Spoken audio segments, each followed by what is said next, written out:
Life is to be lived. Lived before you die. Don't waste a second of this precious gift. You're here for a reason. Never stop asking why. Here are 7 things I need to tell you about life. Number 1, life is not meant to be so serious. Make time for fun, for joy, for play.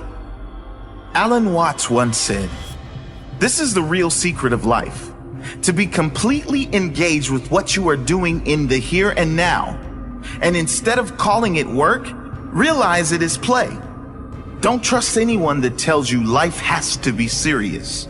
Don't believe anyone that says there is no time for fun, joy, laughter in every or any day. When you are young, life is nothing but fun.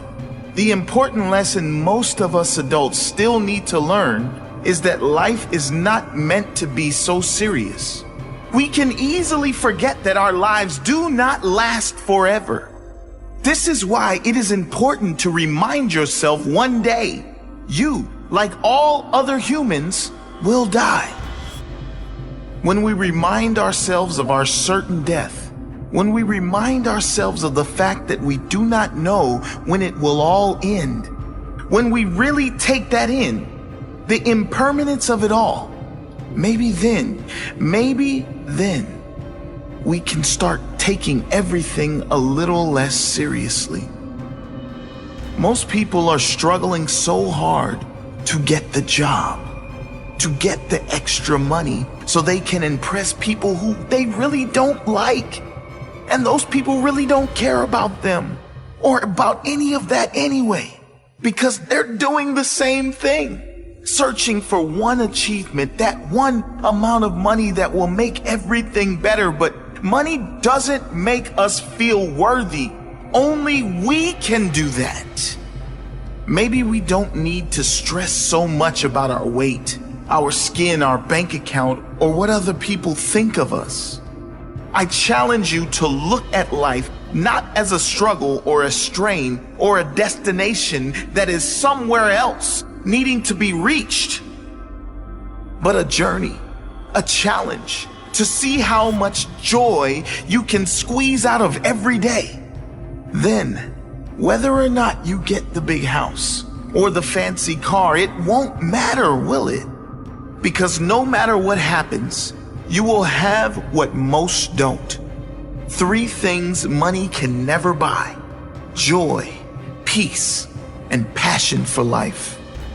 Create a life that feels good on the inside, not just one that looks good on the outside. Number 2, circumstances will never define you unless you decide to let them. Let me tell you a little life fact. If you are blessed enough to reach adulthood, there is a 100% chance, yes, 100% chance that life will dish you up some things that you did not plan for, nor did you want in your life experience. These things are called character building moments, life lessons, challenges sent, maybe to give your life more meaning, maybe just something you need to deal with in your own time, in your own way. Wayne Dyer once said, "If you change the way you look at things, the things you look at change." When you change the way you look at these life challenges, sometimes you will find they are not problems or misfortunes, but redirections, sometimes blessings.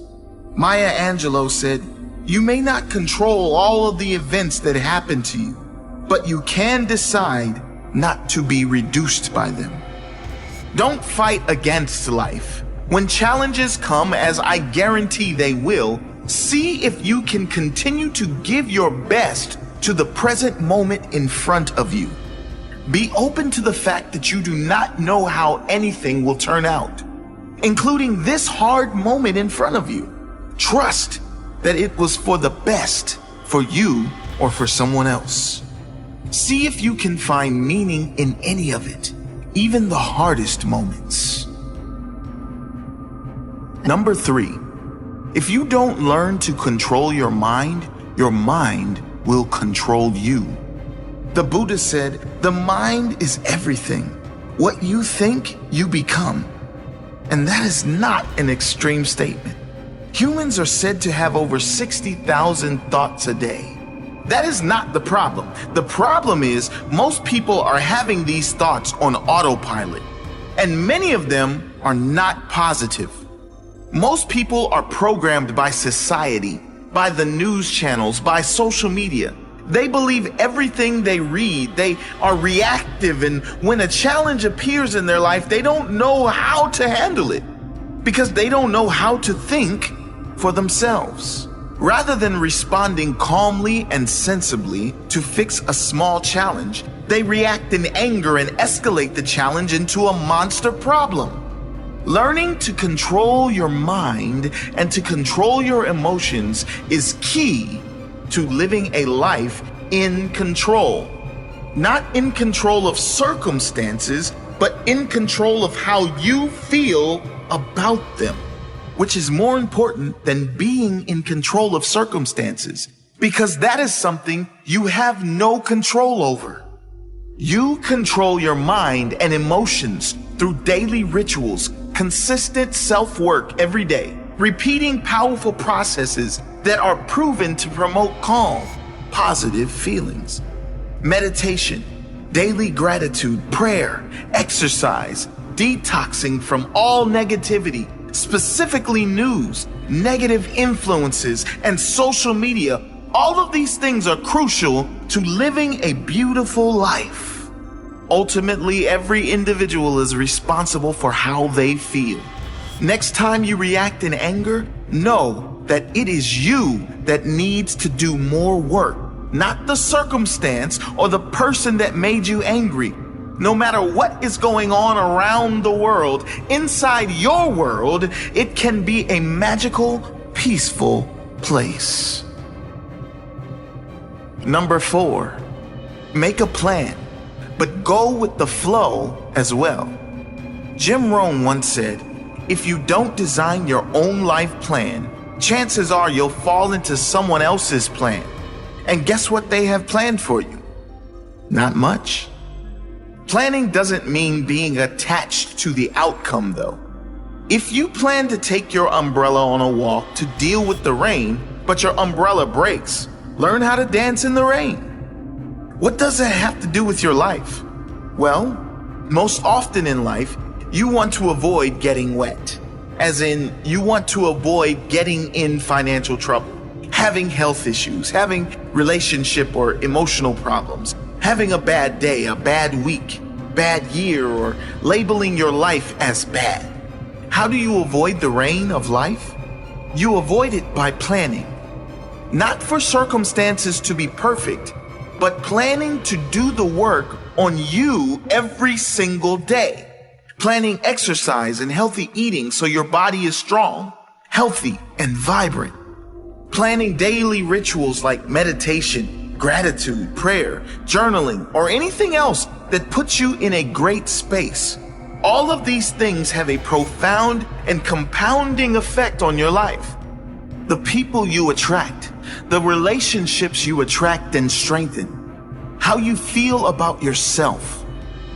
Now, of course, not everything always goes to plan. So when a challenge appears, when the rain of life comes down, learn how to dance in the rain, how to flow with it. And most importantly, plan to get back on track. As Benjamin Franklin once said, if you fail to plan, you are planning to fail. Number 5, you'll never be able to please everyone. Yes, that's right. Even Mother Teresa has haters. No matter how pure your soul is, unfortunately, the reality of human beings is that we are all so different. And because of those great differences, we are all vibrating on very different levels. Some people are just not ready for kindness, peace, compassion.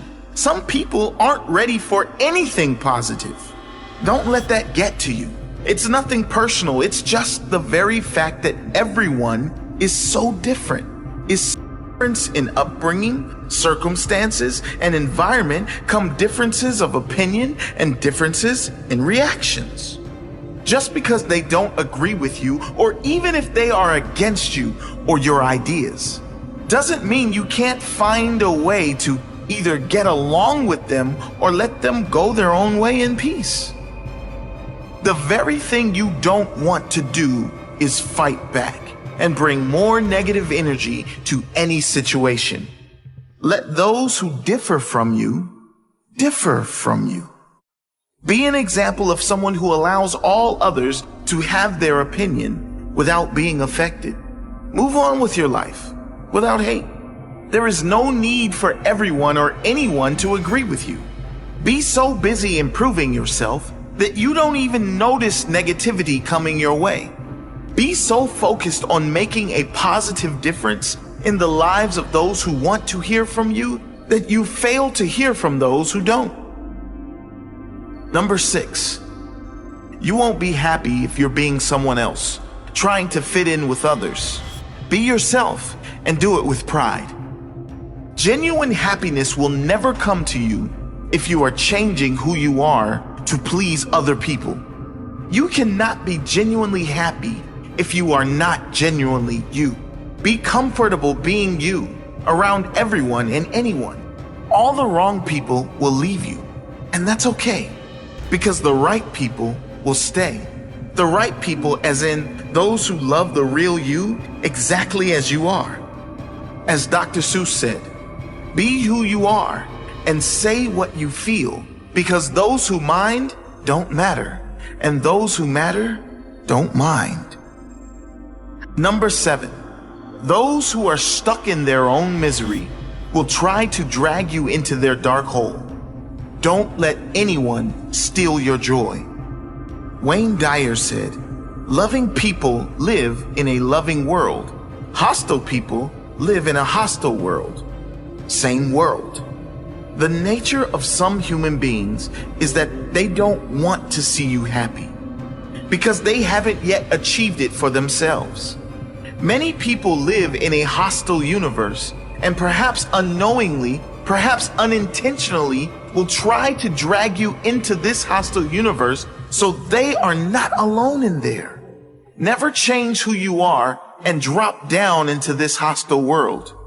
If you remain true to you, committed to this loving universe you live in, committed to your own well-being, your own peace, joy, and magic you are living in every day, sooner or later, all those people will stop trying to drag you down and instead ask you to help them up to your world. Be the light for others to find their way. Be the example that changes not only your life, but others through your own positive life experience. Eleanor Roosevelt said, "No one can make you feel inferior without your consent." Don't allow the bitterness of others inside your heart. They don't want to be there either. They need someone to show them the way. So many people are hurting, and they hide that hurt with bitterness and judgment. Wherever you can, in any day, in any moment, be that light for someone else. Lighten their day with your genuine kindness. Even if they don't give it back, be a positive example for this world.